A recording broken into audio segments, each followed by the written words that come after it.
Fahim from Bangladesh. Assalamu alaikum. Alaikum assalam wa rahmatullah. Last time, due to time constraints of this program, I was so quick to ask that comparatively today's Muslims are contributing less in the field of technology, science and theology. Some say this dunya is not for the Muslims, that's why non-Muslims are contributing more in worldly matters and getting applause.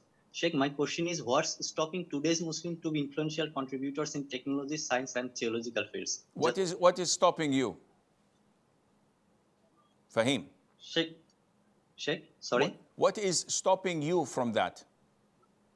I think it's due to lack of my hard work, nothing else. But some people say that Allah has given more power to non-Muslims. So No, this is not true. This is not entirely true at all. It is your laziness. It is your lack of commitment. It is your own disadvantages that you impose upon yourself. And why did I ask you this question and turn the table on your head? Because we're very good in this. We're very good in criticizing the Muslims and those around us and failing to see our own flaws and shortcomings in the mirror. And this is what this program is about. How to deal with people's mistakes and errors. The Muslim world is privileged today by having lots of wealth.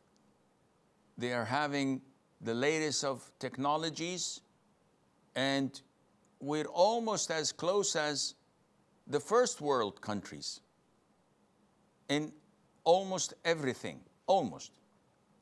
What we lack is sincerity in doing what we do for the sake of Allah, because most people do what they do for the sake of the chair they're sitting on, the position they're assuming.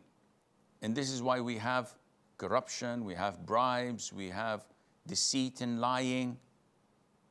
Sometimes when I go to the Netherlands, for example, or to Belgium, and I go downtown, and I see the brick roads, to know that these were built 300 years ago, I'm shocked. When I look at the old buildings, 200, 300 years old, still in good shape, while our own buildings, after 5 or 10 years, start to leak from rainwater or get burnt easily for any reason or the other. It shows the lack of planning, the lack of sincerity among the Muslims. With the grace of Allah, we have the best of minds. We export talents and technical minds and geniuses all over the world. So it has nothing to do with Islam in a negative sense. Rather, Islam promotes us to be the best and the first in everything we do. Is it sufficient that Allah says in the Quran, وَأَعِدُّوا لَهُم مَّا اسْتَطَعْتُم مِّن قُوَّةٍ? Allah says, prepare with the best of your means, whatever force and power you can to fight the enemies. And this includes technological and scientific advances. Isn't it sufficient that the Prophet himself said, alayhi salatu wassalam, إِنَّ اللَّهَ يُحِبُّ إِذَا عَمِلَ أَحَدُكُمْ عَمَلًا أَن يُتْقِنَهُ? Allah loves when one of you executes something that he does it in a perfect manner. So if you're a janitor, as a Muslim, you have to be the best janitor on earth.